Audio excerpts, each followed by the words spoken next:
So, how did humans cross the oceans with no boats? The short answer is they didn't.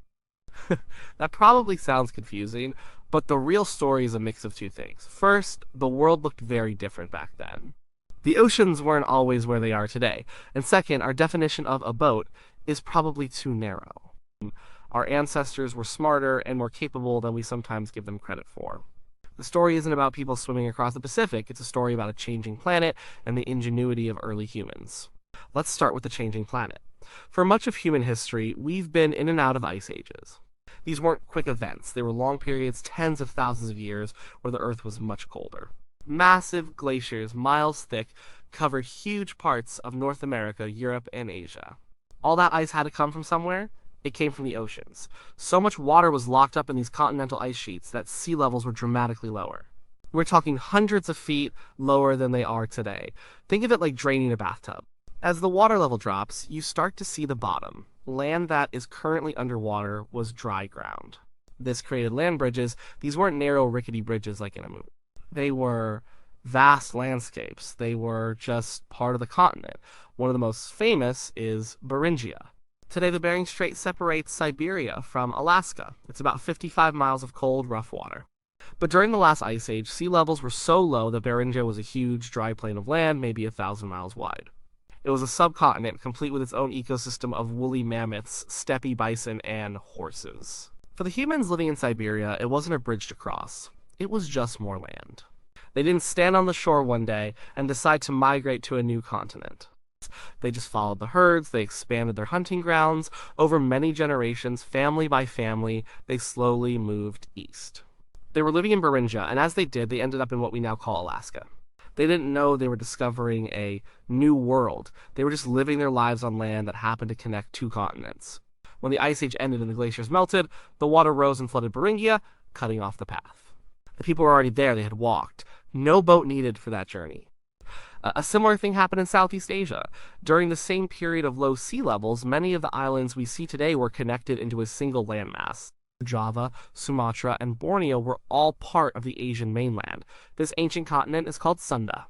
Southeast, Australia, New Guinea, and Tasmania were also joined together in a continent called Sahul. So, the journey from Africa through Asia and down into the Indonesian archipelago was largely an overland trek. People could walk from modern-day Malaysia all the way to Bali without getting their feet wet. They were just expanding into new territory generation after generation. It was a slow, creeping expansion, not a deliberate voyage. But this is where the story gets more complicated. This is where we have to talk about boats. Because even with sea levels at their lowest, Sunda and Sahul were never connected. There was always deep water between them. A series of islands stood in the middle, in a region scientists call Wallacea. But there were still significant gaps of open ocean. The Wallace Line, an invisible biological barrier, marks this deep water channel. Animals from Asia mostly couldn't cross it, but humans did. This is maybe the most profound event in early human migration.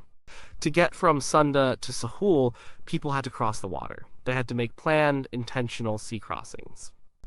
We have archaeological evidence of humans in Australia dating back at least 65,000 years. This is an incredible fact. It means that 65,000 years ago, people had figured out how to build some kind of watercraft and navigate it across the sea. What did these boats look like? They wouldn't have been ships, not even canoes as we might picture them. The simplest and most likely answer is rafts. Perhaps they were made of bamboo, which grows all over that region and is incredibly buoyant. You could lash a bunch of bamboo poles together with vines or plant fibers. It wouldn't be fast, it wouldn't be comfortable, but it would float, and it could carry a small group of people. Imagine what that must have been like. A family or a small band of people building a raft, piling on their few belongings, some food, and some water, pushing off from a shore they knew into the ocean, aiming for a shore they could only see as a faint smudge on the horizon. Or maybe they couldn't see it at all. Maybe they were just heading in a direction where they had seen birds fly, or where the current seemed to go. The risks were immense. Storms could tear the raft apart. Currents could pull them off course. They could run out of food and water. Many probably tried and failed, but some made it. They landed on an island in Wallacea. They lived there for a while, maybe for generations. Then their descendants did it again. They built another raft and pushed off for the next island they could see. It was a process of island hopping, one perilous journey at a time, across a stretch of ocean. The final jump to Sahul, the ancient continent of Australia, was the biggest of all. It was likely a journey of at least 60 miles across deep, open water. This was not an accident. Sure, you don't accidentally drift 60 miles in the right direction with enough people to start a new population. It had to be planned. It implies they had a mental concept of a world beyond the horizon. It implies they had language to plan the trip, skills to build the raft, and immense courage. This feat, reaching Australia, is our first solid proof that humans were seafarers. They did it long before they were farming. They did it while they were still hunter-gatherers. The technology was simple, but the thinking behind it was not. It was a huge cognitive leap. This brings us back to the Americas. The Beringia land bridge story is true. People definitely walked across, but there's a new idea that is gaining a lot of support. It's called the coastal migration theory, or the kelp highway. The problem with the old Beringia model was the ice. While Beringia itself was mostly ice-free, the rest of North America was covered by two massive ice sheets, the Cordilleran and the Laurentide. For a long time, it was thought that people waited in Alaska until a path, an ice-free corridor, opened up between these two sheets of ice. But recent evidence suggests people were in the Americas much earlier than that corridor was open and habitable. Archaeologists have found sites like Monteverde in southern Chile that are over 14,500 years old. That's very far south and very early. It would have been hard for people to walk from Alaska and get all the way to Chile that fast.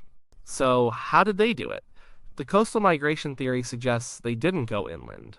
They used boats, simple boats, maybe dugout canoes or something like a kayak made from animal skins. They would have followed the coastline, they would have leapfrogged from one bay to the next, one island to the next, all the way down the Pacific coast. This makes a lot of sense. The coast would have been a rich place to live. There were seals, sea lions, fish, shellfish, and seabirds. The ocean provided a constant source of food. They wouldn't have had to worry about hunting big, dangerous game on the plains.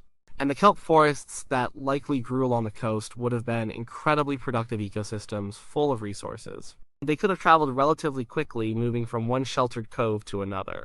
This explains how people could have reached South America so early. They weren't walking through a barren, icy corridor. They were boating down a highway of food. It also explains why we don't have much archaeological evidence. As the Ice Age ended and the sea levels rose, those ancient coastlines were submerged. Any campsites or villages they built are now deep underwater, making them almost impossible to find. So for the Americas, it's a mix. Some people walked, and some people probably came by boat, hugging the shore. They weren't crossing a vast ocean, they were using the ocean as a road. This ability to use watercraft, from the simple rafts that reached Australia to the coastal boats that may have skirted the American continent, set the stage for the last great chapter of human migration. This was the populating of the remote islands of the Pacific. This is where human seafaring became an art and a science. The settlement of Polynesia, the vast triangle of islands from Hawaii to New Zealand to Easter Island, was different. It was much more recent, happening mostly in the last 3,000 years, and it was done on purpose by people who were master navigators and boat builders. These weren't accidental drift voyages, these were planned expeditions into the unknown. The Polynesians developed incredible sailing canoes. They were often double-hulled catamarans, stable and fast. They could carry dozens of people, plus plants, animals, and supplies needed to start a new colony. They had sails, probably made of woven leaves, that allowed them to travel across the wind. These were sophisticated pieces of technology, the result of thousands of years of accumulated knowledge about the sea. But the most amazing part was their navigation. They had no compasses, no GPS, no maps in the way we think of them. They navigated using the world around them. They had a deep, intimate knowledge of the stars.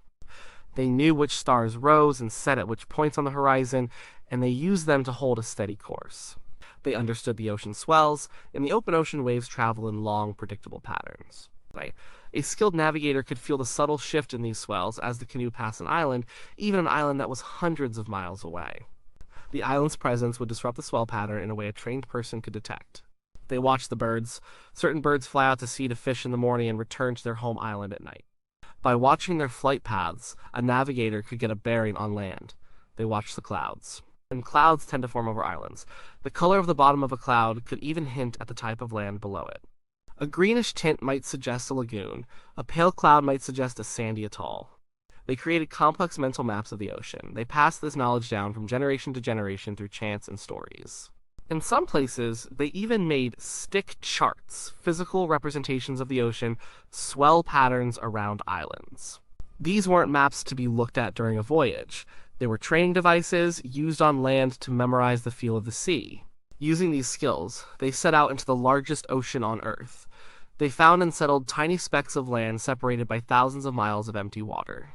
It was the most incredible feat of exploration in human history, all done without metal, without modern instruments, and without a written language.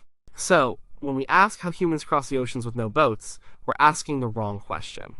The story isn't one of absence, it's one of presence. The presence of land that is now gone. The presence of ingenuity to build the first rafts and canoes. The presence of the incredible knowledge and courage it took to push off from the shore. It didn't happen all at once. It was a long, slow process. It started with our distant ancestors tentatively crossing a river on a log. It progressed to building a bamboo raft to get to a nearby island they could see. That led to the skills that allowed them to cross the water gaps to Australia.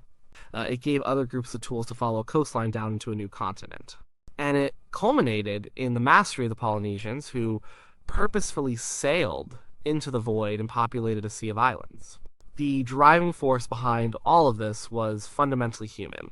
It wasn't about glory or conquest. It was about finding food, it was about moving away from conflict, or a place where resources were running out. It was about curiosity. It was about seeing a smudge on the horizon and wondering, what's over there? It was about giving your children a better life in a new place. The pressures that drove them are the same pressures that have driven human movement throughout history. But their tools were simpler, their world was different, the oceans were barriers, yes, but they were also roads. And from the very beginning, humans found a way to travel them. They did it with rafts. They did it with canoes. They did it with knowledge, observation, and a bravery that is hard to comprehend today. They didn't cross the oceans without boats. They crossed them because they invented them.